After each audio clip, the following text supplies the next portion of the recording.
Le rideau se lève à présent pour révéler en pleine lumière la mafia khazare, et son projet diabolique d'infiltrer et de tyranniser le monde entier, et d'éradiquer toutes les religions abrahamiques pour les remplacer par leur talmudisme babylonien, également connu sous le nom de luciférisme, ou satanisme ou culte de Baal.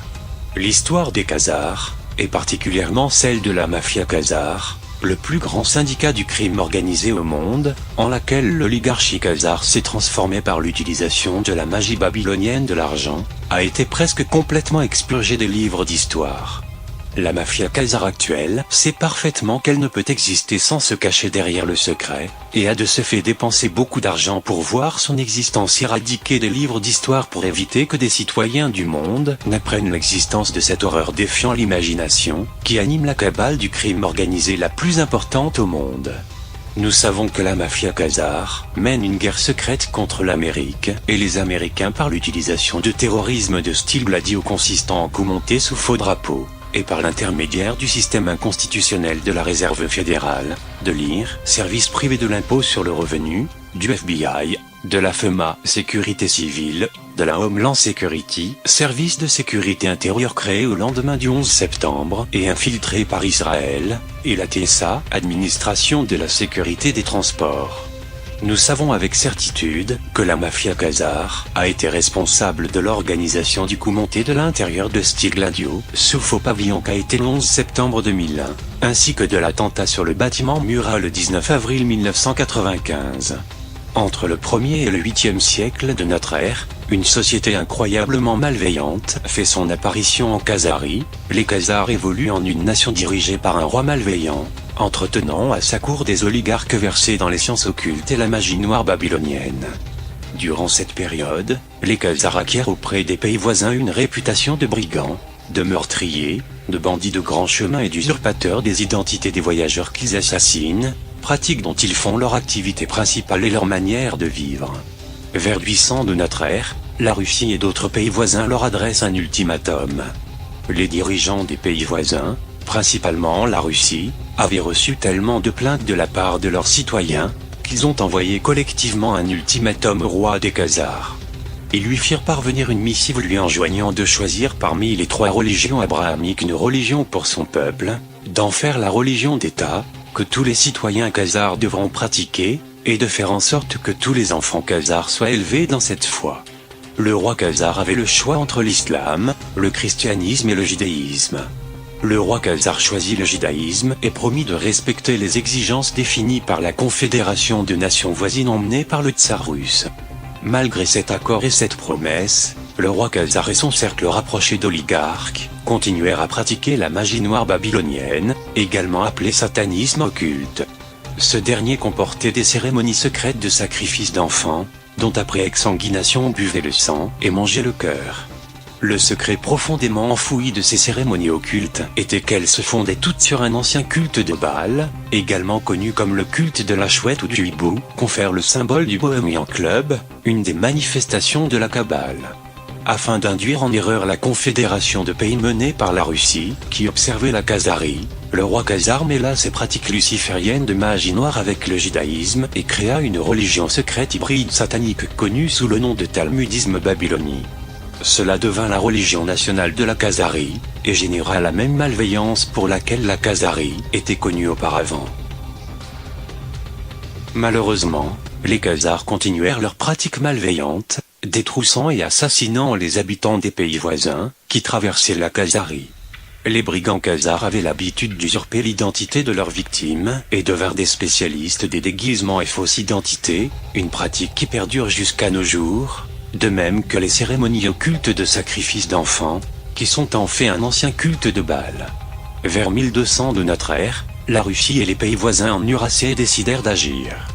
À cette date, les Russes prirent la tête d'un groupe de pays entourant la Khazarie pour l'envahir afin de mettre fin aux crimes des Khazars envers leur peuple, crimes incluant l'enlèvement de jeunes enfants et de bébés destinés à servir pour les sacrifices sanglants du culte de Baal.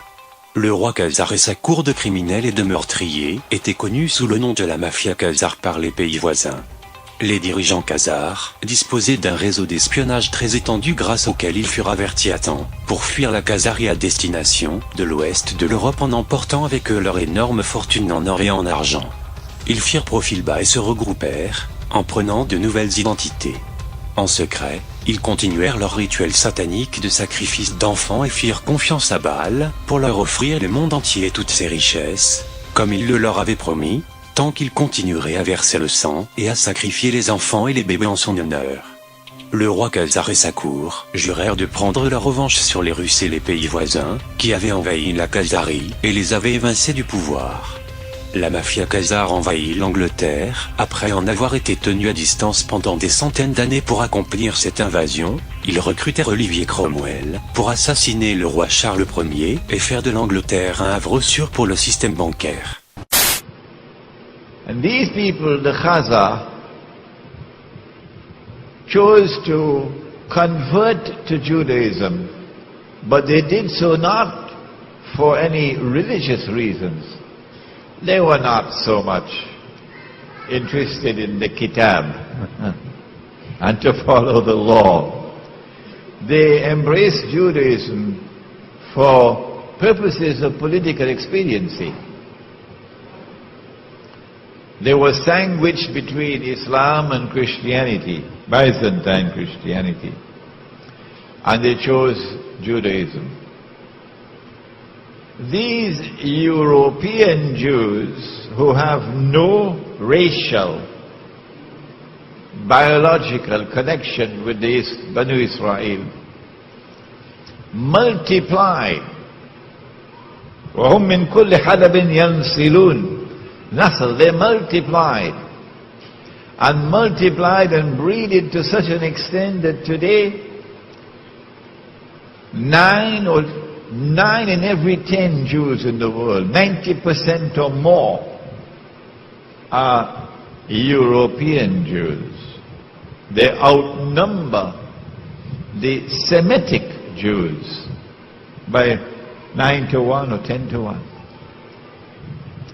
These European Jews, if you look at the list of names of Nobel Prizes for science, for literature, would you name it, you will find that these are people who far exceed the rest of mankind in their intellectual brilliance, in their academic achievements, in their scientific research.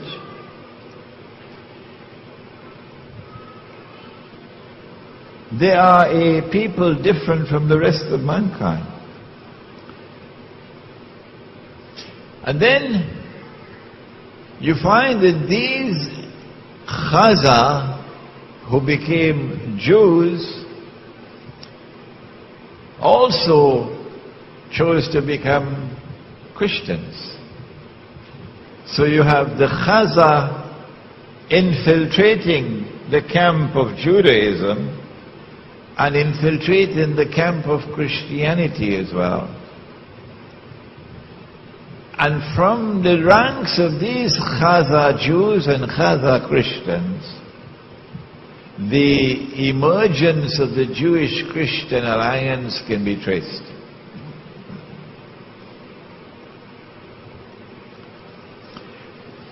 It is this Jewish-Christian alliance, Khazar, which eventually gives birth to the Zionist movement. The Zionist movement has absolutely nothing to do with Banu Israel. It is an essentially and an exclusively European achievement. Ils fomentèrent les guerres civiles anglaises, qui firent rage pendant près d'une décennie, 1642 à 1651, et se terminèrent par un régicide de la famille royale et de centaines de membres de l'ancienne noblesse anglaise. C'est ainsi que fut créée la City de Londres en tant que capitale bancaire de l'Europe, et que furent posés les fondements de l'Empire britannique. Notons que c'est vers le milieu du XIe siècle que l'emblème de la City, un écu soutenu par 2 lions, fut remplacé par un écu soutenu par 2 dragons. La mafia khazare décide d'infiltrer et de prendre en otage tout le système bancaire mondial en utilisant la magie noire babylonienne, également connue comme la magie monétaire babylonienne ou l'art occulte de créer de l'argent à partir de rien grâce au pouvoir des taux usuraires et des intérêts cumulés. La mafia khazare utilisa son énorme fortune pour pénétrer dans un nouveau système bancaire, fondé sur la magie noire et la magie occulte de l'argent babylonienne, qu'elle prétend détenir des esprits malveillants de Baal, en récompense des nombreux sacrifices d'enfants qu'ils ont offerts en son honneur. Cette magie de l'argent babylonienne implique d'échanger des certificats de crédit papier contre des dépôts en or et en argent, ce qui permettait aux voyageurs d'emporter leur argent sous une forme facilement remplaçable s'ils perdaient les certificats ou s'ils leur étaient dérobés. Il est intéressant de noter que le problème, qui avait été créé par les Khazars, comportait également une solution offerte par eux.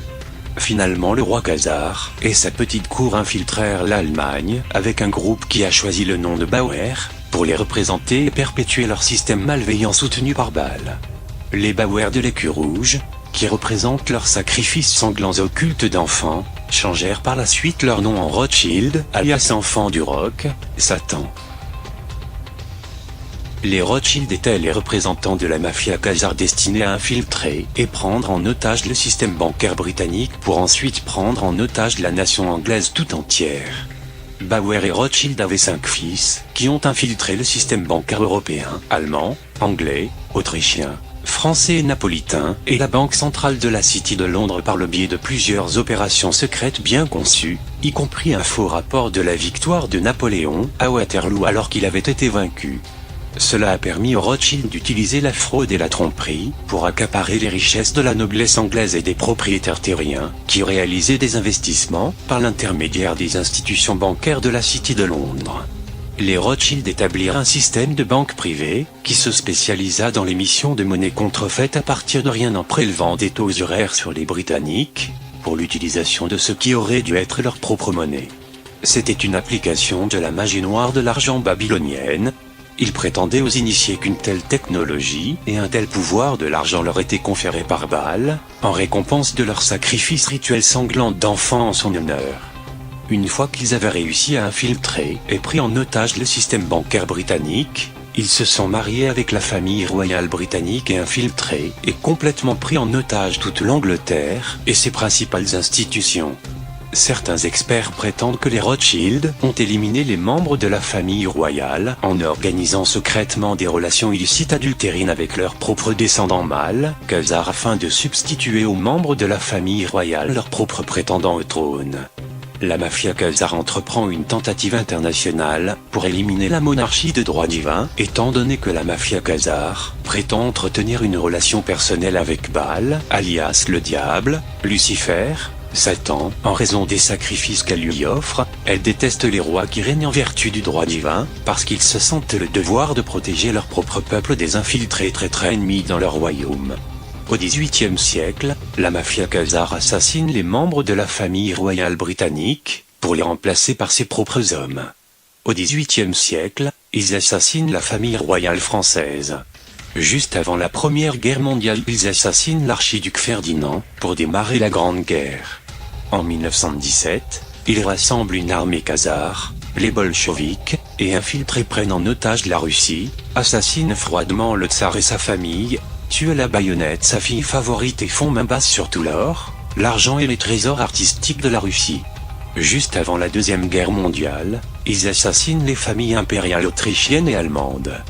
Puis ils se débarrassent de la famille impériale chinoise, et dépouillent de son pouvoir la famille impériale japonaise. La haine intense que voue la mafia khazare à quiconque professe sa foi en Dieu au lieu de leur Dieu Baal l'a entraîné à assassiner rois et nobles en s'assurant qu'ils ne pourraient plus jamais régner. Ils ont fait de même avec les présidents américains en menant des opérations secrètes pour les dépouiller du pouvoir. Si cela ne suffit pas, la mafia khazare les assassine, comme elle l'a fait pour McKinley, Lincoln et JFK, 3 des présidents qui se sont opposés aux banquiers khazars. La mafia khazare est déterminée à assassiner tout dirigeant ou élu fort qui ose résister au pouvoir de la magie de l'argent babylonienne ou à leur pouvoir dû au déploiement de leur réseau de compromission humaine.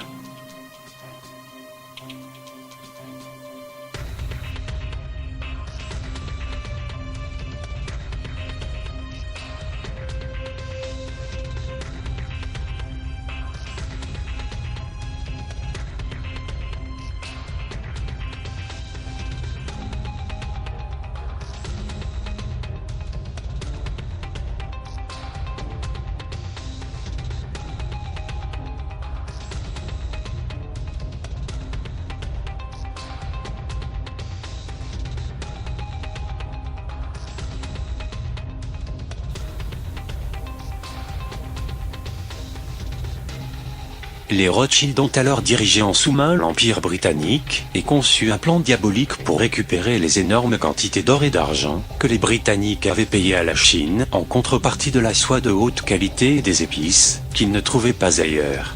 Les Rothschild, par le biais de leur réseau d'espionnage international, avaient entendu parler de l'opium turc et de ses propriétés addictives. Ils ont alors organisé une opération secrète pour acheter de l'opium turc et le vendre aux Chinois, infectant des millions de personnes en les rendant dépendants de l'opium, ce qui a ramené l'or et l'argent dans les coffres des Rothschild, non dans ceux du peuple britannique. L'addiction à l'opium, créée par les ventes d'opium des Rothschild, créa une telle nuisance que la Chine est entrée en guerre à 2 reprises pour y mettre un terme. Ces guerres sont connues sous le nom de révolte des boxeurs, en chinois guerre des points de justice, ou guerre de l'opium. Les masses d'argent que les Rothschild ont retirées de la vente d'opium étaient si énormes qu'ils sont devenus encore plus accros à cet argent facile que les drogués ne l'étaient à l'opium. Les Rothschild ont été la source de financement de l'établissement des colonies américaines, en fondant la Compagnie de la baie d'Hudson et d'autres sociétés pour exploiter le nouveau monde des Amériques. Ce sont les Rothschild qui ont ordonné l'extermination massive et le génocide des peuples indigènes d'Amérique du Nord, pour permettre l'exploitation des vastes ressources naturelles du continent. Les Rothschild ont suivi le même modèle économique dans les Antilles et le sous-continent indien, avec pour conséquence le meurtre de millions de victimes innocentes. Les Rothschild se lancent dans le commerce international des esclaves, une entreprise qui considérait les humains kidnappés comme des animaux. Une vision que les Khazars allaient imposer à tous les habitants du monde qui ne faisaient pas partie de leur cercle malveillant, que certains qualifient d'ancienne noblesse noire. Le gros projet suivant consistait à commencer un commerce international d'esclaves, en achetant des esclaves à des chefs de tribus africains corrompus, qui les aidaient à enlever des membres de tribus adverses pour les vendre comme esclaves. Les trafiquants d'esclaves Rothschild emmenaient ensuite ces esclaves enlevés à bord de leurs vaisseaux, enfermés dans de minuscules cellules, vers l'Amérique et les Antilles où ils étaient vendus. Beaucoup sont morts en route en raison des mauvais traitements.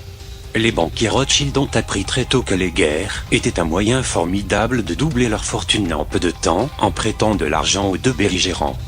Mais pour avoir la garantie d'être remboursés, ils devaient faire passer des lois fiscales qui pouvaient servir à contraindre au paiement. Rappelons que l'impôt sur le revenu des personnes physiques a été introduit en France peu avant la Première Guerre mondiale le 15 juillet 1914. Lorsque les Rothschild ont perdu la guerre d'indépendance américaine, ils ont accusé le tsar et la Russie d'avoir aidé les colons en interdisant le blocus des vaisseaux britanniques.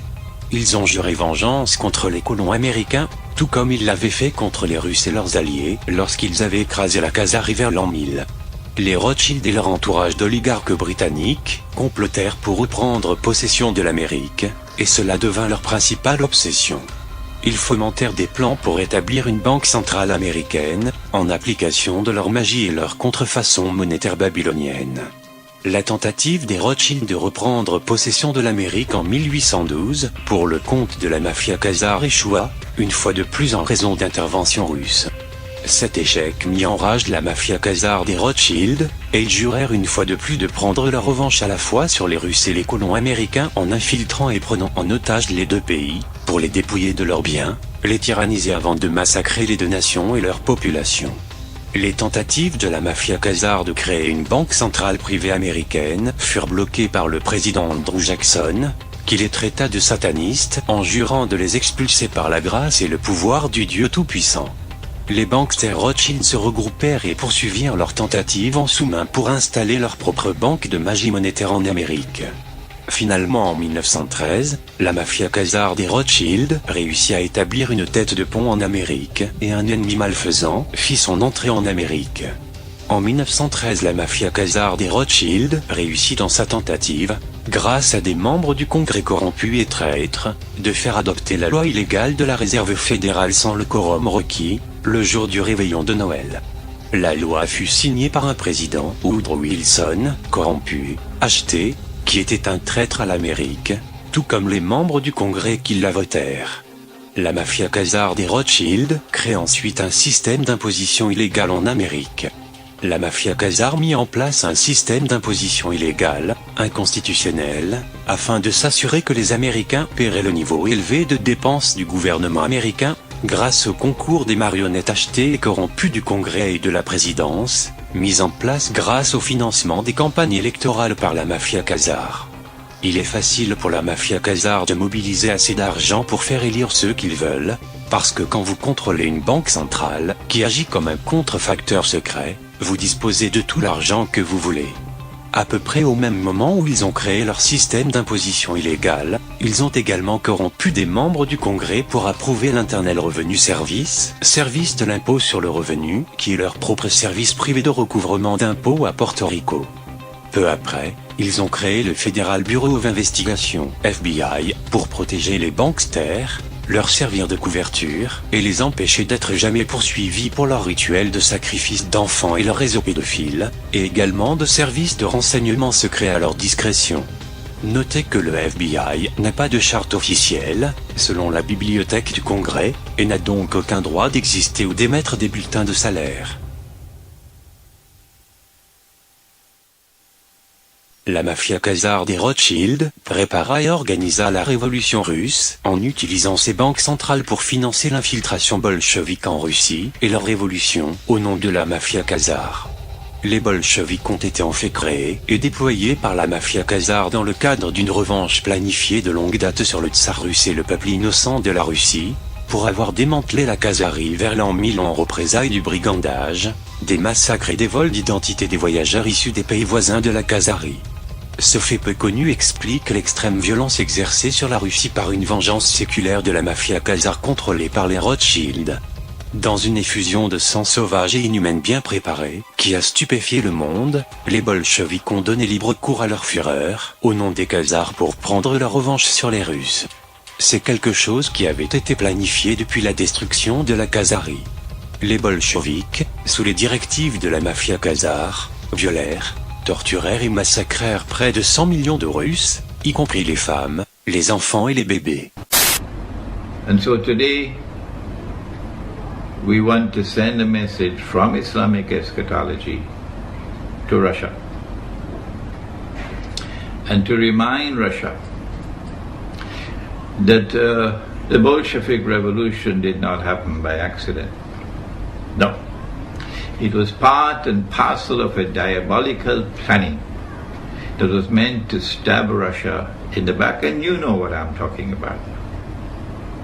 On the eve of the First World War, they planned for you. From the front door, Britain and France reached out to Russia for an alliance. Britain and France had already made an alliance. And then when they convinced Russia to join the alliance, it became the Triple Alliance. Or was it called the Triple Entente, I believe. After the assassination of Archduke Franz Ferdinand, Austria-Hungary declared war on Serbia in an effort to exert control over the Balkans. What was supposed to be a short and limited war between two countries having a dispute quickly escalated into a conflict few could have expected. At this time, Serbia enjoyed an alliance with powerful Russia. Because of this, the Austro-Hungarian government looked to their German ally for support in the case that Russia should become involved. Sure enough, after mobilizing its army in defense of Serbia, Germany declared war on Russia on August 1, 1914. However, as well as a fight with Russia, Germany and Austria-Hungary were also up against the rest of the Triple Entente. The Triple Entente was the name given to the alliance between France, the United Kingdom, and Russia. By August 4, 1914, all three countries of the Triple Entente had declared war on Germany, and by extension were also at war with Austria-Hungary. When the United Kingdom entered the war, her colonies and dominions all became involved to different degrees. This brought Australia, Canada, India, New Zealand, and South Africa into the fray. Also based on its military agreement with Britain, Japan joined the conflict on August 23, 1914. At first, Italy declared a policy of neutrality despite their connections to both Germany and Austria-Hungary by treaty. Italy claimed that because the actions of its allies were offensive, it did not have to respect obligations to either. Instead, the country joined the Triple Entente in war against Germany and Austria-Hungary the following year. But part and parcel eventually of that which was used to bait Russia, to lure Russia into the alliance, was the perception of the Ottoman Empire being on its last legs. The Ottomans had been beaten in the Balkans. and they were now vulnerable because of the loss of the European territories of the Ottoman Empire. Constantinople was vulnerable from a Bulgarian attack, for example. And because of that perception of weakness on the part of the Ottoman Empire, the sick man of Europe they called it, they felt that Ottoman Empire was ripe for the plucking. And so they offered Russia, if you will join with us in the alliance, then we will give you Constantinople. We'll allow you to get Constantinople. The whole of Rome had been longing to get back Constantinople since the Ottoman Sultan Muhammad Fatih had conquered Constantinople. And he had added salt to the wound of the loss of the capital city of Rome, Constantinople. He had added salt to that wound in what I declared to be a disgraceful act, and I have no need to change that word at all. I'm fully conscious of what I'm saying. I'm 71 years of age. I have spent my life in the study of Quran and the Hadith, in the pursuit of Islamic knowledge. And so I have some credentials to speak. And it is with full knowledge I say it was a disgraceful act to take Hagia Sophia, the foremost cathedral of Christendom, of Eastern Rome, and transform it into a masjid. Disgraceful. And so that added salt to the wound. It created hatred in Eastern Europe and Russia, eternal hatred for Islam when you did such a thing. It's like a stab in the very heart of Eastern Europe, Rome. This is what they did. And so when Russia was offered Constantinople by Britain and France on the eve of the First World War, the Russians were very pleased to accept that offer. And then the First World War commenced on cue, as though it was pre-planned. In fact, it was pre-planned. When they had offered to you Constantinople through the front door, Russia, are you listening? Guess what they did through the back door? These people who are duplicitous in their conduct, who are deceptive, who speak with forked tongues. And Russia, remember that Israel has a PhD in deception. And Israel is going to act in precisely the same way that Britain and France acted. What they did was to attack Russia from the back door when the Russian troops were very close to Constantinople. The reason for the change of heart was 1915's secret Treaty of London, which promised Italy significant territorial gains at Austria-Hungary's expense after the war had finished. The Ottoman Empire was pulled into the conflict after harboring German ships that went on to attack a Russian port. And then, in order to prevent Russia from taking Constantinople, which they had offered you through the front door, what they did was to plan and to execute the Bolshevik Revolution the way that they planned and executed 9/11. There is research to be done, but I guess the Russians already know what I'm talking about. Eastern Europe knows already what I'm talking about. The connection, for example, between Wall Street and the Bolshevik Revolution. The connection, for example, between the Americans and the Siberian Railway to ensure that the Russian regime would not have the use of the Siberian Railway, and that the Bolsheviks would be able to use the railway to bring in troops and men. Well, I'd like to get a little bit into the background of the financing of Bolshevism, because I think this is vitally important. And we can go back to the period after the Second Revolution, which was in October and November of 1917. The initial financing of Lenin's movement, how did it tie into the American corporations? Was there any American involvement in that period between 1917 and 1918 when Bolshevism was just beginning to get a foothold in Russia? Yes, there were several incidents. The most important is one involving Colonel William Boyce Thompson, who was the largest shareholder in the Chase Bank, which of course today is Chase Manhattan Bank. And I published in one of my books a copy of a cablegram which transferred funds from New York to Petrograd in December 1917, $1 million to be precise. And Colonel Thompson made the statement later that this $1 million was given to the Bolsheviks to consolidate. They had just begun to take over Russia. They only controlled Moscow and Petrograd at that time to aid the control that the Bolsheviks were extending in Russia. This is a very clear case. $1 million, American funds transferred through an American Wall Street intermediary to the Bolsheviks. And didn't you publish that document here in Wall Street and the Rise of Bolshevism? I published two statements. One is a copy of the cablegram, and the other is a copy of the news clip of the statement made by Colonel Thompson at that time that he had made this contribution. Now, why would an American capitalist, an American financier, help to aid Bolshevism? The only answer, and of course this puzzled me for years, you know, why? Because we understand there to be an opposition. And the only answer I can come to is one of captive markets. The United States did not want another United States in the world. And of course, if you look at the world map, Russia is 2 or 3 times larger than the United States. Imagine this as another United States, as another competitor to the United States.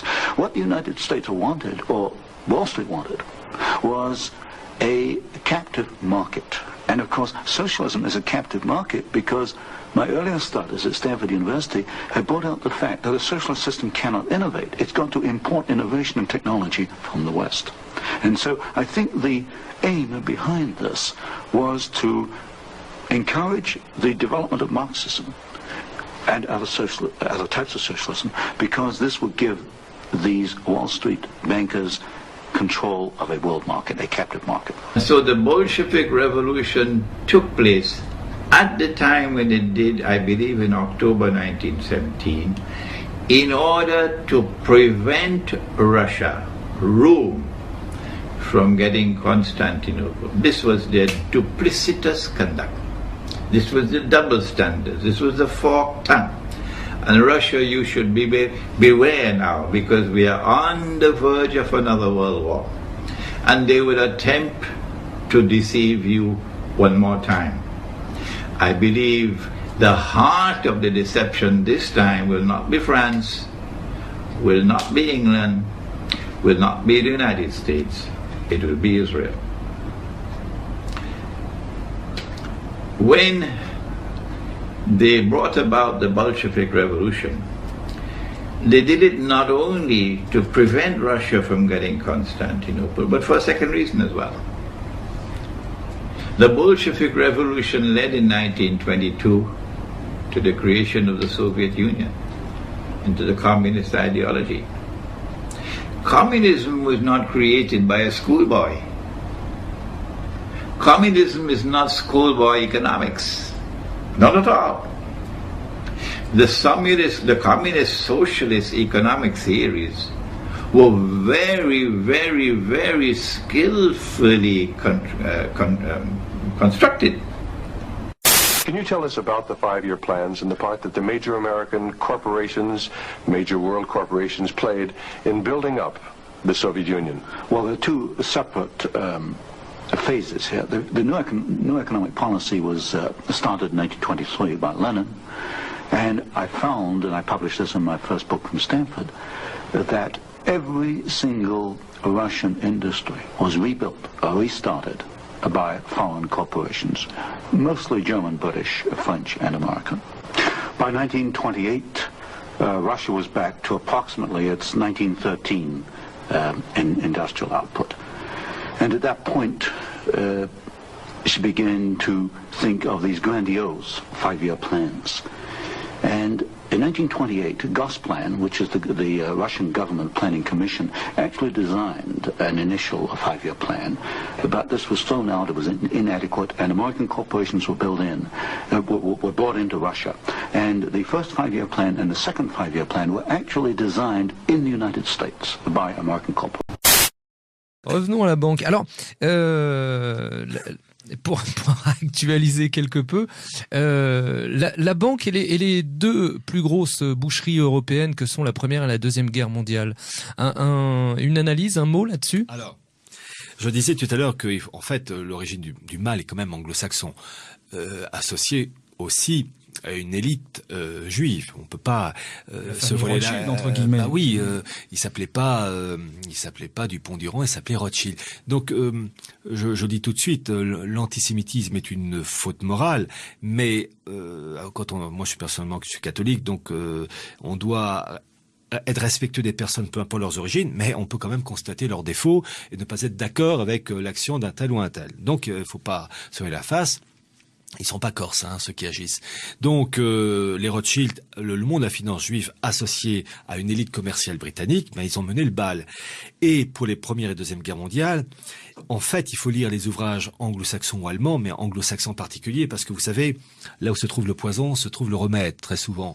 Et vous avez des anglo-saxons à l'origine du mal, mais vous avez aussi des anglo-saxons qui ont su combattre ce mal. Et je pense en particulier, d'abord, un Anglais naturalisé américain qui est mort en 2002 et c'est un sacré monsieur, il s'appelait Anthony Sutton, S-U-T-O-N, il y a des vidéos sur Dailymotion, YouTube, et un autre, lui un américain qui s'appelait, il est mort en 77, il s'appelait Carroll Quigley. Et en ce qui concerne Anthony Sutton, il a écrit entre autres plusieurs livres sur le mondialisme, enfin sur les oligarchies, et entre autres écrit une trilogie dans les années 60, Wall Street et le nazisme, Wall Street et les bolcheviks, et Wall Street et FDR. FDR, c'était Franklin Delano Roosevelt. Livres malheureusement qui n'ont pas été traduits en français, hélas.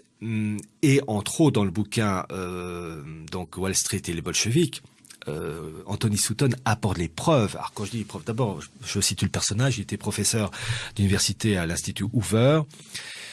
Et il s'appuyait sur les travaux, sur des pièces d'archives, uniquement des pièces d'archives du Congrès des États-Unis, enfin de différents instituts. D'ailleurs, il a payé très cher ses découvertes parce que il avait déjà une formule qui disait persecute, never prosecute, c'est-à-dire persécuter, jamais poursuivre en justice. Il n'a jamais été poursuivi en justice, mais il était puni parce qu'il était foutu à la porte de sa chaire d'enseignement de l'Institut Hoover et interdit de consulter les pièces d'archives des congrès des États-Unis, etc. Et entre autres, comme par hasard. Donc c'est déjà facile pour vous dire que le bonhomme, il était inattaquable. Bon, et quand il a sorti ses bouquins des années 60 pour sur les bolcheviks, il montre avec les références, c'est bien simple, je me disais, quand je lisais le bouquin, je disais, Anthony, il me faut la preuve, la référence, le file, dossier, numéro temps, rapportant, page temps, le truc béton. Et chose qu'il met, il montre que la City, City Wall Street, les 200 de l'oligarchie anglo-saxonne, ont financé les bolcheviks. Et je vais citer deux exemples. Le premier exemple, c'est la première ambassade, sans avoir le nom, représentation politico-commerciale de la toute jeune Union soviétique, révolution bolchevique 1917, en 1918, la première représentation politico-commerciale de l'Union soviétique aux États-Unis n'était pas à Washington, capitale des États-Unis, mais à New York. C'est une autre capitale. Capitale de la finance, capitale de beaucoup de choses. Et Anthony Sutton va très loin, puisqu'il donne toute la liste des membres du comité de cette représentation soviétique qui n'était même pas dirigé par un Russe mais par un Allemand qui s'appelait Ludwig Martens. Très intéressant. Tous pairs. Et l'adresse se trouvait exactement dans le gratte-ciel où se trouvaient tous les grands patrons de la finance de Wall Street. Il donne, je crois que c'était au 17e étage, enfin peu importe l'étage de l'immeuble, que ce soit au 25e, pour vous dire. Et le deuxième exemple que je peux vous citer, donc déjà rien que ça on a envie de dire, bon. Et le deuxième exemple, la première banque soviétique qui a été créée en 1922, 1923, 24, enfin au début des années 20, cette première banque soviétique s'appelait la Ruscom Bank. Donc on va dire, banque soviétique dirigée par un soviétique, enfin un truc là. Non. La première banque soviétique était dirigée par un juif suédois qui s'appelait Olof Eichberg, qui était le patron de la finance suédoise très liée au monde anglo-saxon. Et d'ailleurs, la Nitbanken, je crois, ou la Nuitbanken, je sais plus exactement le nom suédois, dirigé donc par Olof Eichberg. Et Olof Eichberg avait un représentant de sa banque à Londres. Et son nom est très facile à retenir, c'est une marque de thé qui s'appelait Earl Grey. Et Earl Grey, qui avait donc comme supérieur Olof Eichberg, travaillait main dans la main avec les oligarques anglo-saxons, dont un, si j'ai le temps d'en parler, qui s'appelait Alfred Miner, qui était le directeur de cabinet du premier ministre anglais Lloyd George. Et donc, Olof Eichberg était le patron de cette banque soviétique et le représentant de la banque soviétique pour les affaires internationales, c'était un Américain, membre d'une entreprise américaine cotée à Wall Street dont le nom m'échappe. Je crois qu'il s'appelait William Taylor. Bon, son nom m'échappe. Là, je mets un petit bémol. Je sais que c'est un Américain. Donc, pour vous montrer les accointances. Et il a fait pareil avec le nazisme, où il a montré avec les documents, les références, les sommes d'argent transmises par les élites anglo-américaines aux personnes entourant Hitler. On peut rebondir sur ce que vous dites, Pierre, et faire le lien entre la réserve fédérale américaine et ce qui s'est passé en Russie, puisque ce sont les mêmes personnages. Il y a une banque, précisément, qui s'appelle la banque Kuhn-Loeb-Eco. C'est elle qui a financé, dans laquelle on retrouve quelqu'un comme Jacob Schiff. Et puis surtout le fameux James Paul Warburg, qui était l'administrateur de la banque Kuhn-Loeb-Eco, mais qui est le véritable fondateur de la réserve fédérale et qui a déclaré un jour: nous aurons un gouvernement mondial, qu'on le veuille ou non. Ça, c'est son fils. Oui, James Warburg en 46-48. Il l'avait bien formaté. Ah oui, et donc il est le fondateur, il est l'administrateur de la banque Kuhn-Loeb-Eco, mais il est le fondateur aussi de la réserve fédérale américaine. Même son premier président. Son premier président, exact. Et je vais continuer parce que on retrouve toujours les mêmes petits groupes, les mêmes oligarques. Ce sont des liens souvent familiaux d'ailleurs, ethniques, financiers, religieux, spirituels. Corse. Toujours Corse. On va avoir des emmerdements. On va se faire plastiquer le studio par les Corses. Alors, en fait, vous parliez de Warburg, et je vais apporter de l'eau à votre moulin, puisque, en fait, il y a deux branches Warburg. Il y a la branche allemande et la branche américaine. Vous aviez Max Warburg, patron de la banque allemande, siège à Hambourg, et son frère, naturalisé américain, Paul Warburg, qui en 1913 est devenu le premier patron de la Fed, qui, je rappelle, est responsable de l'émission monétaire, du dollar, et qui est une banque indépendante de la Maison-Blanche, que le président des États-Unis soit républicain, démocrate, blanc, noir, jaune. Capital. Là, je demande à nos auditeurs vraiment de comprendre ce qu'est en train de dire Pierre. C'est le secret de la politique mondiale. Voilà, parce que vous savez, je vais vous dire une chose. Il y a deux choses dans l'histoire de l'humanité. L'argent et le cul. Vous enlevez ça, il n'y a plus rien.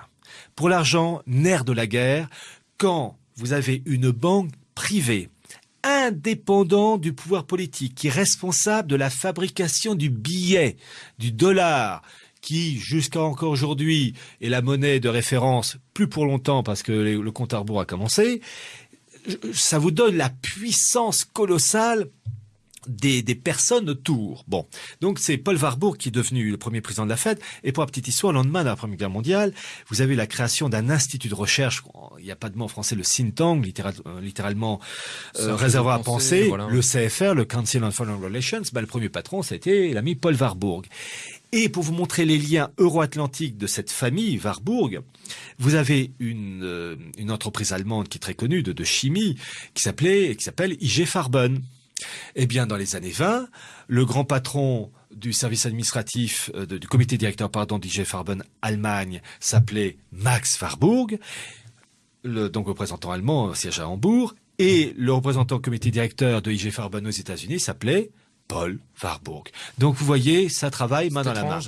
C'est étrange. Vous vouliez rajouter un petit mot, Jeanne ? Oui, est-ce que vous pourriez nous dire... Alors, vous nous avez parlé des Warburg, je pense qu'il faut redire la phrase, parce que c'est celle qui l'a rendu célèbre. Qu'on le veuille ou non, nous aurons un gouvernement mondial. Le seul problème étant de savoir si nous l'imposerons par la force ou par le consentement. Eh ben voilà. Déclarez ça à la Chambre des représentants. Hein. Israeli Prime Minister Benjamin Netanyahu has announced that Israel will erect a monument honoring the Red Army. Israel is going to honor the Bolshevik Red Army that starting from 1917 to the end of the Second World War, murdered, tortured, and mistreated more human beings than any other army in the history of the world. They ethnically cleansed and killed at least 7 million Germans and millions more across all of Eastern Europe. They raped at least 2 million German women and millions more Eastern European women and girls. Israel will honor the same glorious Red Army that sent millions of Christians to the living hell of the gulags. The same Red Army that enslaved Eastern Europe for over half of a century. When I speak ill of the Red Army, I'm not speaking against the Russian people. I greatly admire them. The Russians were victims of the Red Army just as the rest of Europe was. perhaps even more so. In 2001, I met with a great Russian dissident, Nobel Prize winner Alexander Solzhenitsyn. It was for me the fulfillment of a lifelong dream. He told me frankly that the Bolsheviks were led by non-Russians who actually hated the Russian people. Of course, it's easy to know why Israel honors the Red Army. It was created by about the same percentage of Jews as Israel is governed today. Its founder was name changer Leon Trotsky. Sounds Russian, but his actual name was Lev Bronstein. He oversaw the murders of millions of Christian Russians. Jewish magazines actually boast of Lenin's Jewish ancestry. 5 of the top 6 Bolshevik leaders were the same. They were Lenin, Trotsky, Zinoviev, Kamenev, and Sverdlov. And every one of them, including Lenin, spoke Yiddish. Solzhenitsyn, in his books, The Gulag Archipelago, pictures the 6 top administrators of the greatest killing machine in all history. They are Aaron Soltz, Yakov Rappaport, Lazar Kogan, Matvei Berman, Gingrich Yagoda, and Naftali Frankel. Not one of them was an ethnic Russian. Everyone would qualify for Israeli citizenship. Do you recognize this face? This was perhaps one of the most evil people who ever lived. His name was Ilya Ehrenberg. His words urging genocide were printed in millions of pamphlets for the Red Army. Quote, "If your part of the front is quiet and there's no fighting, then kill a German in the meantime. If you've already killed a German, then kill another one. There is nothing more amusing to us than a heap of German corpses," unquote. And more, quote, "Kill, kill. In the German race there is nothing but evil. Not one among the living, not one among the yet unborn, but is evil. Use force and break the racial pride of these German women. Take them as your lawful booty. Kill. As you storm onward, kill, you gallant soldiers of the Red Army." Most European Christians sided with the Germans. They received the same treatment. Here's a quote from Britain's Daily Mail about the rapes of the Red Army. As well as the estimated 2 million rapes in Germany, there were between 70,000 and 100,000 in Vienna, and anywhere from 50,000 to 200,000 in Hungary, as well as thousands in Romania and Bulgaria, which had been pro-Nazi, but also in Poland, Czechoslovakia, and Yugoslavia, which had not been. Indeed, the Red Army even raped Russian women who had been liberated from concentration camps, emaciated and wearing their prison uniform. It quotes a young Russian officer telling what he saw happen to a refugee column of hundreds of German women and children. Quote, "Women, mothers, and their children lie to the right and left along the route, and in front of each of them stands a raucous armada of men with their trousers down. The women who are bleeding or losing consciousness get shoved to one side, and our men shoot the ones who try to save their children," unquote. The article goes on to show that rape was accompanied by torture, mutilation, and they frequently ended it by bludgeoning the victim to death. There was no war crime trial for Ilya Ehrenberg. In fact, Jewish organizations honored him, as did the mainstream American press, much like they praised the hate and torture film Inglourious Basterds. Just an update of Ehrenberg. In fact, from its earliest days, the Red Army, Bolshevik murderers were supported enthusiastically by the Jewish community all over the world and by international bankers like Jacob Schiff, head of the Goldman Sachs of his day. Supporting the Red Army is nothing new for Zionists. This genocidal maniac responsible for the rape and genocide of millions of innocents is also honored by the Holocaust Museum in Israel. The Canadian Jewish News reported that this communist leader had so much loyalty to the Jews and Israel that he secretly donated all his private papers, not to Russia, but to Israel. Quote, the recent disclosure that Ehrenberg arranged to transfer his private archives to Jerusalem's Yad Vashem library and archive, while still alive, comes as a stunning revelation. Ehrenberg's spirit is still alive in movies like Inglourious Basterds, which promotes torture, sadism, and cold-blooded murder against Jewish enemies. It is also alive in the Academy that honors it and the media that praises this sick bloodfest. Abe Foxman, head of the ADL, said the film should be given an Academy Award. He said, quote, employing drama, comedy, and romance, the film is entertaining, yet thought-provoking. Hopefully, the millions who see it will understand the horrors of the Holocaust and echo my view of, quote, if only it were true, unquote. God knows it is true. It happened not just against soldiers, but against millions of innocent men, women, and children across Eastern Europe and Russia, and it happens right now to the Palestinians. They're just the latest victims of the same old evil. The Jewish-dominated media makes the Palestinians out to be the evil ones, the, quote, terrorists. The Zionists who terrorize them, force them out of their homes, bomb, burn, and maim them by the tens of thousands. They're portrayed by the media as the poor innocent victims of evil Palestinians. God help the Palestinians. But people of Europe and America, they're coming for you too.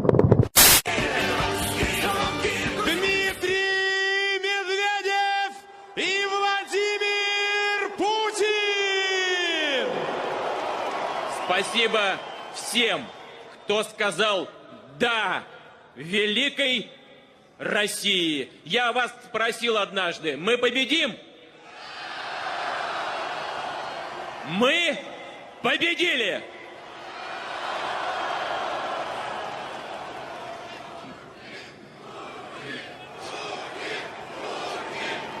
Мы победили в открытой и честной борьбе. Но это были не только выборы президента России. Это был очень важный тест для всех нас, для всего нашего народа. Мы показали, что нам действительно никто ничего не может навязать. Никто и ничего.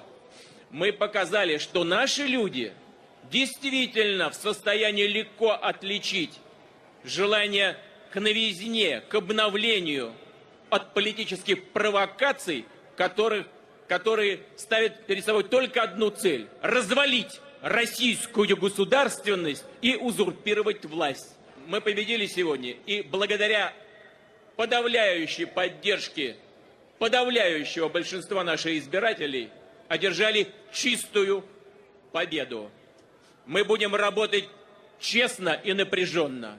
Мы добьемся успехов. И мы призываем всех объединиться вокруг интересов нашего народа и нашей Родины. Я обещал вам, что мы победим. Мы победили! Слава России! La mafia khazare des Rothschild établit le projet général de contrôler l'ensemble du judaïsme en le plaçant sous contrôle mental. La mafia khazare a pris en otage le judaïsme, en le modelant sur le talmudisme babylonien, luciférisme ou satanisme, et a investi les professions bancaires et autres de Wall Street, le Congrès, les principaux médias, accumulant ainsi encore plus de richesses et de réussite économique. C'est ainsi que la mafia khazare des Rothschild put distribuer richesses et réussite aux Juifs, qui buvaient leur kholed, boisson de concentré de fruits artificiellement aromatisés de craft food, et les utiliser comme intermédiaires, agents et sayani, agents dormants. C'est de cette manière que les Rothschild prirent en otage le judaïsme. Leur financement de la Knesset israélienne et sa construction en utilisant la géométrie sacrée des francs-maçons illustraient leur engagement dans le talmudisme, au culte babylonien et tout le mal qui va avec, y compris les sacrifices d'enfants à leur divinité secrète Baal. Ils mirent sur pied un système de nouvel ordre mondial appelé sionisme mondial qui enseignait et inculquait aux Juifs influençables une illusion paranoïde de supériorité raciale, qui partait de l'hypothèse que tous les gentils avaient l'intention de massacrer tous les Juifs. Ils ont appelé cette énorme illusion judaïque racialement paranoïde de conquête du monde, sionisme mondial, qui n'est qu'une forme dissimulée de talmudisme, babylonie ou luciférisme qui était inconnu de la plupart des juifs. Le système était destiné à agir sous le couvert des juifs, mais également à leur fournir le pouvoir de l'argent babylonien, afin de les utiliser comme intermédiaires avant de les sacrifier à Lucifer en 2 étapes. La première étape consistait à les sacrifier dans des camps de travail nazis au cours d'une 2e guerre mondiale planifiée par eux, sans ressources, provoquant la mort par la faim et la maladie d'environ 200 000 juifs, ainsi que celle de 90 000 codétenus non juifs pour les mêmes raisons, selon les chiffres officiels de la Croix-Rouge. Ce nombre représente 5% de ce que revendique la mafia Khazar astérisque, alias les sionistes mondiaux. Le second grand sacrifice serait le sacrifice ultime, lorsque le roi luciférien du nouvel ordre mondial accéderait au pouvoir, et lorsque toutes les 3 religions abrahamiques seraient éradiquées, particulièrement le judaïsme, sur qui rejaillirait la responsabilité de toutes les guerres et la destruction du monde. Astérisque, le document de référence de la Croix-Rouge internationale est bien authentique, mais ne représente qu'une faible partie des cas. Une compilation de toutes les statistiques donne une diminution de 6 millions de la population juive européenne entre l'avant et l'après-guerre, dont il faut enlever les émigrants hors d'Europe. On estime que près de 4 millions de juifs sont morts dans les camps, dont 1,5 million à Auschwitz, plaque commémorative. Le mémorial de Yad Vashem en Israël recense 4,3 millions de noms.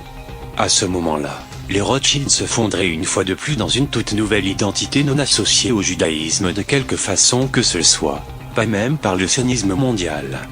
Il est important de comprendre que la mafia Khazar des Rothschild avait mis l'Allemagne à terre après la Première Guerre mondiale, créant ainsi un vide politique dans lequel s'est engouffré le fascisme, pour ensuite la reconstruire, créer le nazisme et installer Hitler, comme contrepoids au bolchevisme russe. Hitler était devenu un problème pour la mafia Khazar, lorsqu'il s'est libéré d'elle pour agir dans l'intérêt du peuple allemand et des peuples libres du monde en développant son propre système bancaire indépendamment des Rothschild. Hitler avait créé un système financier libre de taux usuraires et favorable à la classe laborieuse. Cela augurait de la destruction ultérieure de l'Allemagne et des Allemands, parce que les Rothschild et les Khazars n'auraient pas pu tolérer un système économique dont l'existence ne soit pas fondée sur l'usure.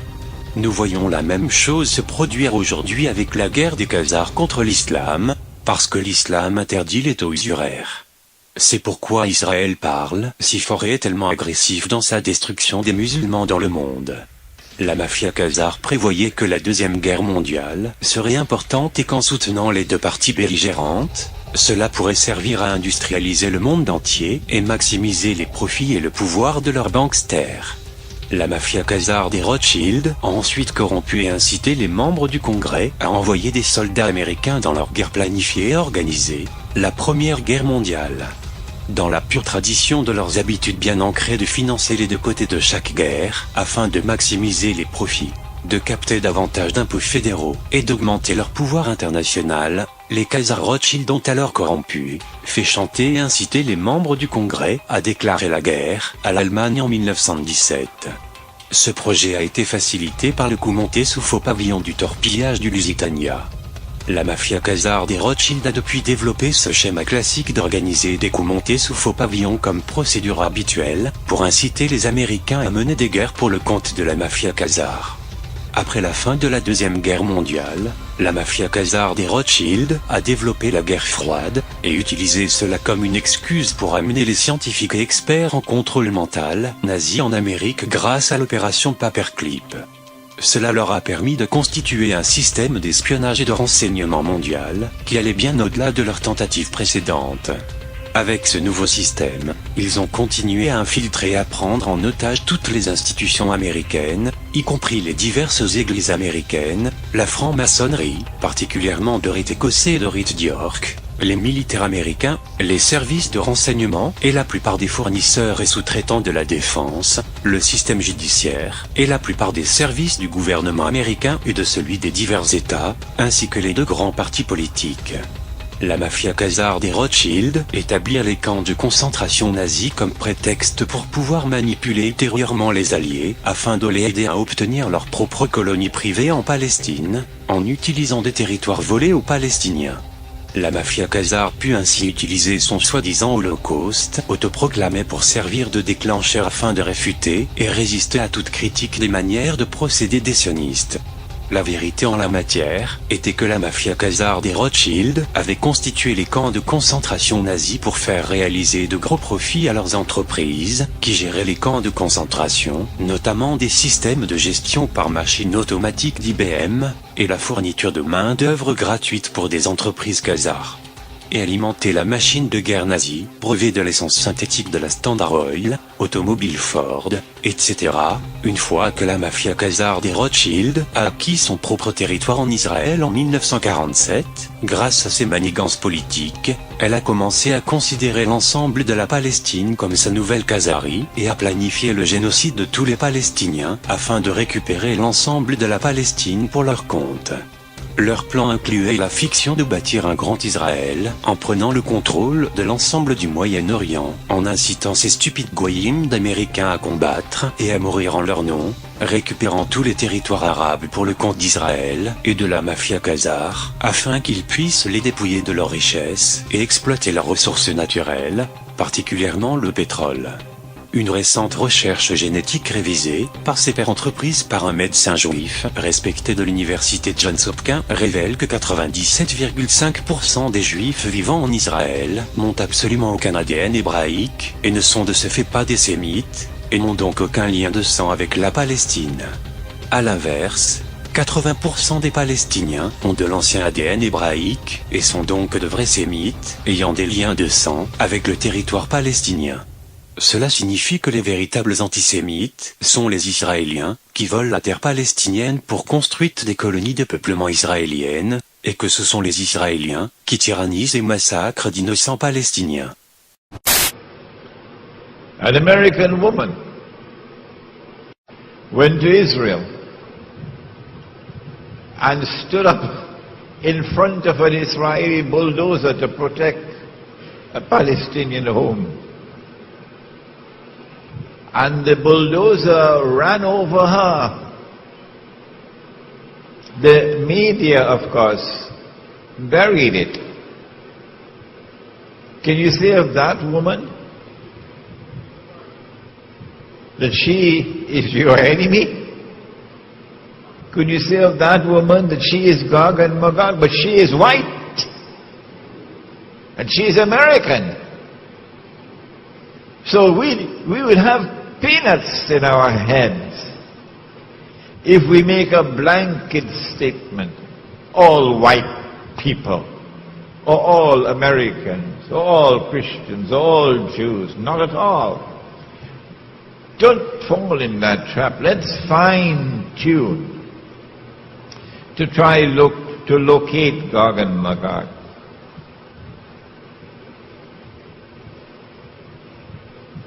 We have to go to the Caucasus Mountains. And there at the Caucasus Mountains we have to look for a people with power.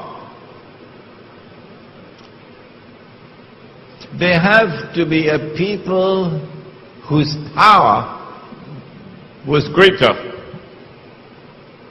than any other power in the world at that time.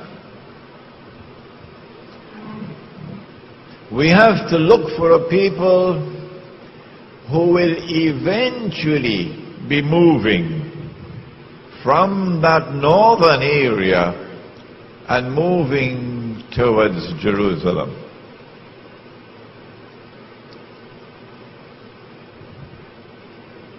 Shortly after the death of the Prophet ﷺ, something very mysterious happened in that part of the world that historians have chosen to bury.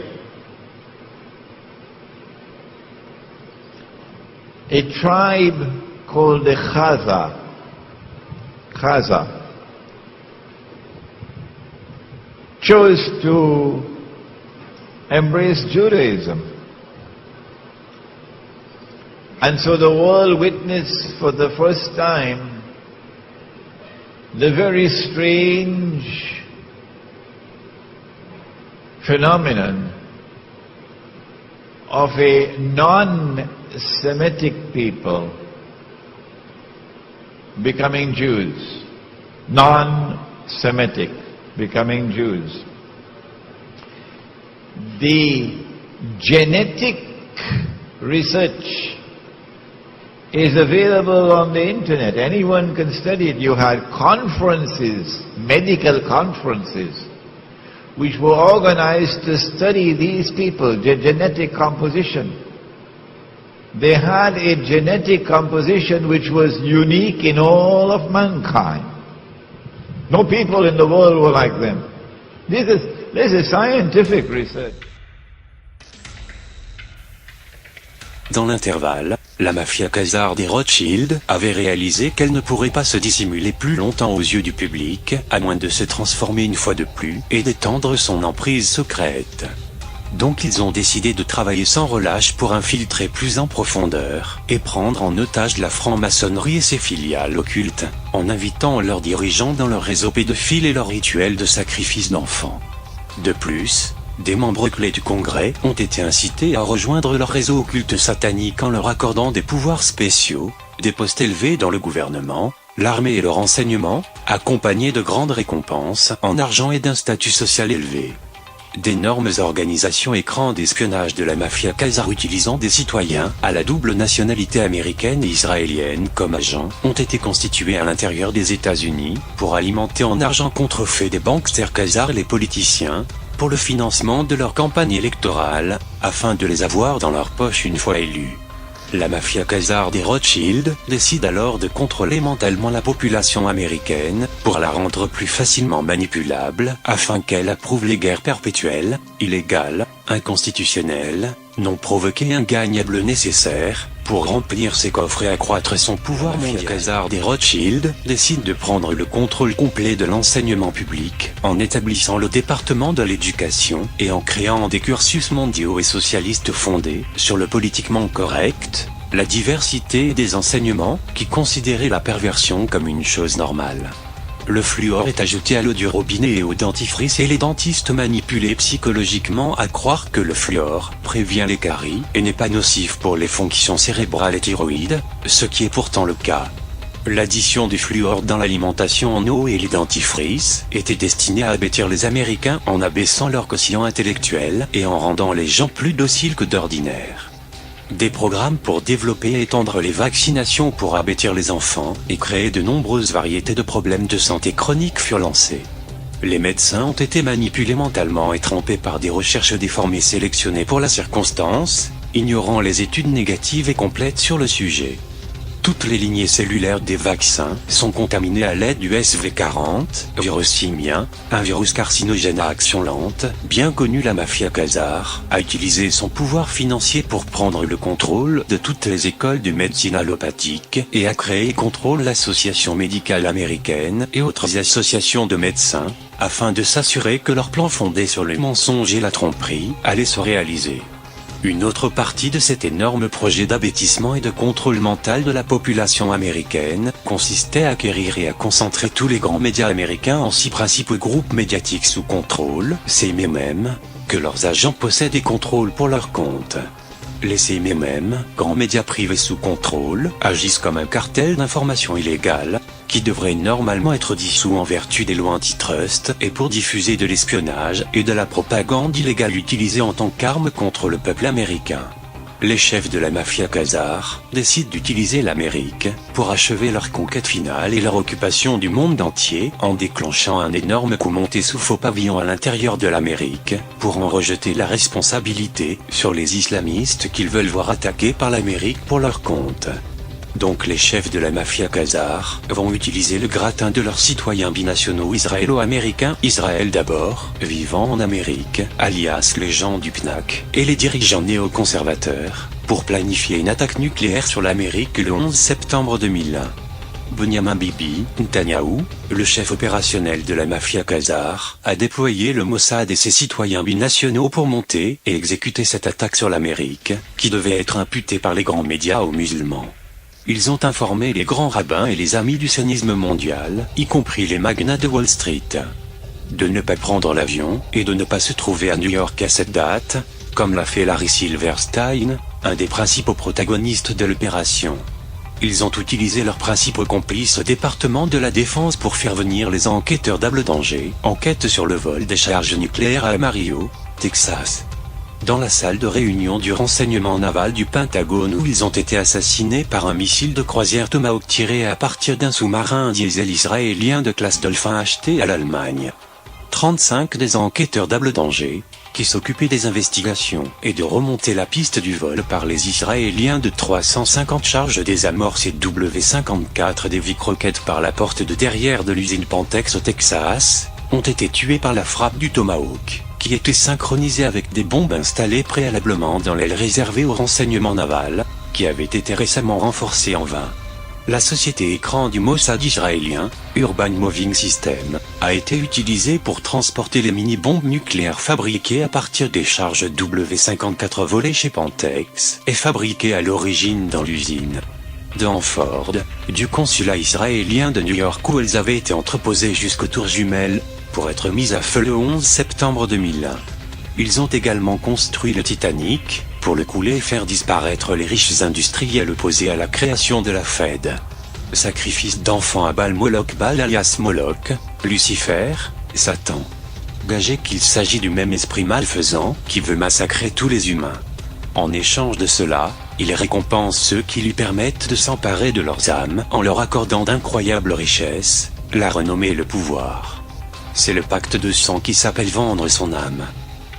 Nous savons maintenant que Bibi Netanyahou a dirigé l'attaque nucléaire sur l'Amérique le 11 septembre 2001, dans le cadre d'un projet mondial de la mafia Khazar. Accrochez-vous à votre fauteuil, il s'agit d'un grand secret et explique beaucoup de choses qui se sont passées en Amérique, toutes provoquées par Israël et la mafia Khazar, qui a infiltré la plupart des institutions du gouvernement et de la société américaine. Maintenant pour la première fois le secret très particulier du projet incroyablement malveillant de la mafia Khazar va être révélé, grâce à une interview de Mike Harris avec le rédacteur et président de Vétérans, Todd Gordon Duff sur son talk show The Short End of the Stick, le petit côté du manche. J'ai entendu un tas de secrets d'initiés au cours des années, mais celui-là remporte le pompon et explique exactement ce qu'Israël et ses pions en Amérique nous ont infligé au nom de la mafia Khazar des Rothschild, en pourrissant presque tous les aspects de nos vies, en créant une économie déprimée, beaucoup de chômage et de sous-emploi, une criminalité énorme, l'alcoolisme et les drogues, des écoles pourries qui détruisent les enfants, divers programmes eugéniques comme le fluor dans l'eau du robinet et le dentifrice, du mercure dans les vaccins, qui sont une grosse arnaque, et une corruption politique endémique. Cette interview a provoqué des ondes de choc dans le monde entier, et quand vous examinerez le contenu de ce que Gordon Duff a divulgué pour la première fois publiquement, vous allez être choqué. Et vous comprendrez que Bibi Netanyahou est le dirigeant opérationnel de la mafia Khazar, et qu'il était celui qui a ordonné et supervisé l'attaque nucléaire sur l'Amérique le 11 septembre 2001. Dans cette interview, Gordon Duff a révélé à partir d'une transcription écrite ce qui s'était dit lors d'une réunion entre Bibi Netanyahou et un traître américain et quelques autres espions en 1990. Gordon Duff a révélé que Netanyahou était un espion du KGB comme Jonathan Pollard. Et nous savons maintenant qu'Israël a commencé comme un satellite de la Russie bolchevique et a été plutôt malheureux de la chute de l'Union soviétique. Benyamin Netanyahou se réunissait au Think Bar de Jérusalem, un point de chute bien connu du Mossad. Voici ce qu'il a dit, transcrit directement de l'enregistrement, qui a eu des témoins et a été authentifié à 100% depuis. Si nous sommes pris, ils nous remplaceront par des gens du même acabit. Donc peu importe ce que vous faites, l'Amérique est une vache à lait et nous allons la traire jusqu'au bout, la dépecer et la vendre morceau par morceau, jusqu'à ce qu'il n'en reste que le plus grand État-providence, que nous allons créer et contrôler. Pourquoi ? Parce que c'est la volonté de Dieu, et que l'Amérique est assez grande pour encaisser le coup, afin que nous puissions le refaire, encore et encore.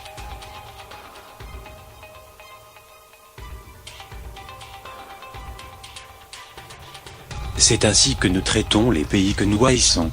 Nous les détruisons très lentement et les faisons souffrir pour avoir refusé d'être nos esclaves. C'est exactement ce que la mafia Khazar des Rothschild a infligé à l'Amérique depuis qu'elle a réussi à l'infiltrer et à la prendre en otage en 1913. La connaissance de ce que Bibi a dit au nom de la mafia khazare devrait nous rendre tous furieux et nous motiver à expulser ces créatures malfaisantes hors de l'Amérique et reprendre notre grande république. Lorsque Bibi Netanyahou mentionne la volonté de Dieu, le Dieu auquel il se réfère est Baal, également connu comme le grand hibou ou Moloch, le Dieu dont les Khazars croient qu'ils doivent le vénérer par de constantes effusions de sang et de douloureux sacrifices humains et des massacres, et que s'ils vendent leur âme à Baal, alias Lucifer ou Satan, ils seront récompensés par d'incroyables richesses, la renommée et un grand pouvoir. Lorsqu'ils vendent leurs âmes, ce qui se passe en réalité est qu'on les prive de leurs âmes et qu'ils deviennent inhumains ou sans âme et prennent les caractéristiques de Baal, qui consistent à devenir de plus en plus psychopathes et malveillants. Ce qu'évoquait Bibi Netanyahou était l'attaque nucléaire planifiée contre l'Amérique le 11 septembre 2001, et lorsqu'il parlait de ceux qui allaient les remplacer, il se référait au Cercle des 12, le groupe auquel il rendait compte, que l'animateur de talk show Steve Webb a révélé au monde en identifiant 11 des 12 membres qui s'appellent eux-mêmes les Illuminati ou les disciples de Satan. Ces individus font des sacrifices d'enfants 2 fois par an à Denver, et mangent les cœurs des enfants, boivent leur sang après avoir pratiqué sur eux des actes pédophiles. Mes amis, nous devons diffuser ces informations à tous ceux que nous connaissons pour nous unir et extirper ces pourris sans âme adorateurs de Baal de tous les coins et recoins de l'Amérique, afin de les traduire tous en justice, pour qu'ils soient jugés pour leurs incroyables crimes. Tous ceux qui comprennent ce que Bibi Netanyahou pense des Américains comme étant des vaches à lait, qu'il faut dépouiller et massacrer, devraient être furieux et poussés à s'organiser collectivement pour agir contre l'espionnage israélien en Amérique par le système de la Réserve fédérale, les PAC, la JISA, le Defense Policy Board, le CFR, Council on Foreign Relations et compagnie. La mafia khazare des Rothschild a implanté 25 charges nucléaires dans les principales cités américaines et européennes afin de faire chanter les gouvernements correspondants. C'est ce qu'on appelle l'option Samson, qui a été découverte en premier et révélée par Seymour Hersh.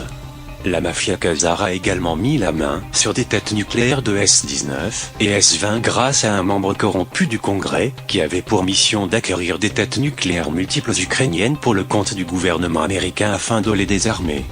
Au lieu de cela, il les a vendues aux Israéliens en partageant le gain avec d'autres membres du Congrès impliqués dans l'opération. Il s'agit là de haute trahison et de crime capital passible de la peine de mort. Juste après leur attaque sur l'Amérique, la mafia khazare des Rothschild a dit à l'administration américaine qu'il ferait exploser des charges nucléaires capables d'anéantir des villes entières, y compris Washington DC, si l'administration refusait la permission à Israël de créer sa propre force policière d'occupation à l'intérieur des États-Unis, grâce à la réunion, sous un contrôle centralisé unique israélien de tous les services de police et de renseignement américains. Cette nouvelle force d'occupation israélienne appelée Homeland Security, DHS, a été initialement dirigée par des citoyens binationaux et des pervers sexuels. L'ancienne directrice Janet Napolitano est poursuivie pour harcèlement sexuel de collaborateurs du DHS, auxquels elle avait ordonné de déménager leur bureau dans les toilettes pour hommes. Le citoyen traître à la double nationalité Mikhail Chertov, un nom traduit du russe pour fils du diable, était le cerveau criminel qui a mis en place le DHS en coopération avec l'ancien chef de la Stasi allemande Markus Wolf, qui avait été recruté comme conseiller spécial et qui est mort mystérieusement dès sa mission terminée. La mafia khazare n'avait jamais pensé qu'elle serait démasquée pour son rôle dans l'attaque nucléaire sur l'Amérique du 11 septembre 2001. Mais ils ont commis une de leurs plus grosses erreurs tactiques dans l'histoire en surévaluant leur carte par excès d'orgueil, en raison de succès trop faciles remportés par le passé, grâce à leur énorme pouvoir financier. Bientôt toute l'Amérique saura que Bibi Netanyahou et son parti du Likoud ont organisé l'attaque sur l'Amérique le 11 septembre 2001 pour le compte de la mafia khazare des Rothschild. Ils pensaient avoir le contrôle total des grands médias, et qu'ils pourraient empêcher toute divulgation au public des enquêtes secrètes de l'AIEA, Agence internationale de l'énergie atomique, et des laboratoires Sandia. Ils ont commis une grosse erreur tactique, parce que maintenant la vérité sur leur rôle dans l'attaque sur l'Amérique du 11 septembre est publiée dans l'Internet mondial, la nouvelle presse de Gutenberg mondiale. Ce que la mafia khazare des Rothschild n'a pas compris était le pouvoir de l'Internet, et à quel point les pépites de vérité, qui étaient publiées et diffusées connaîtraient un retentissement, parmi les gens du monde entier, et se répandraient comme une traînée de poudre à la vitesse de la lumière. La vérité est partout révélée à la population. Cette incroyable erreur tactique de la mafia khazare les expose actuellement à une divulgation complète et à leur destruction par le monde entier qui se ligue à présent contre elle. Les Russes ont dorénavant fait fuiter les dossiers de l'AIEA, des laboratoires Sandia et d'Able Danger, que leur a remis Edward Snowden. Bientôt tous ces fichiers seront accessibles à tous les Américains et au monde via l'Internet, et cela ne peut pas être arrêté. Un bon nombre de Russes du haut commandement militaire réalisent à présent qu'il s'agit de la même cabale du crime organisé qui a organisé les khazars en tant que bolcheviks pour perpétrer le meurtre de 100 millions de Russes innocents, et ces gens veulent leur revanche. C'est pour cela qu'ils veulent s'assurer que les banksters Rothschild soient mis hors d'état de nuire, ce qui privera la mafia khazare de son éternelle et élastique source d'argent contrefait. C'est la raison pour laquelle la Banque de développement des BRICS a été créée pour remplacer le pétrodollar américain comme monnaie de réserve mondiale, mais cette nouvelle monnaie, contrairement au pétrodollar américain, est garantie par l'or, l'argent et des ressources tangibles, sans permettre de contrefaçon. Les grands médias perdent de leur crédibilité et la plupart des Américains ne croient plus à leurs reportages de grande écoute, en particulier les moins de 30 ans, qui puisent dans l'Internet et se forgent leur propre opinion. Donc de nombreux utilisateurs d'Internet rejettent les grands médias, maintenant que la vérité sur l'attaque israélienne du 11 septembre est de plus en plus facile à croire. Bientôt tout le public américain saura que Bibi Netanyahou et son Mossad et les citoyens binationaux sont responsables de l'attaque du 11 septembre 2001 contre l'Amérique.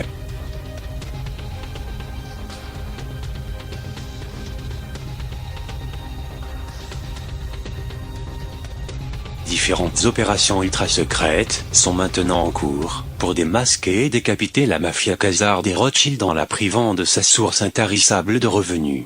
Les jours des pouvoirs anti-humains sont à présent comptés.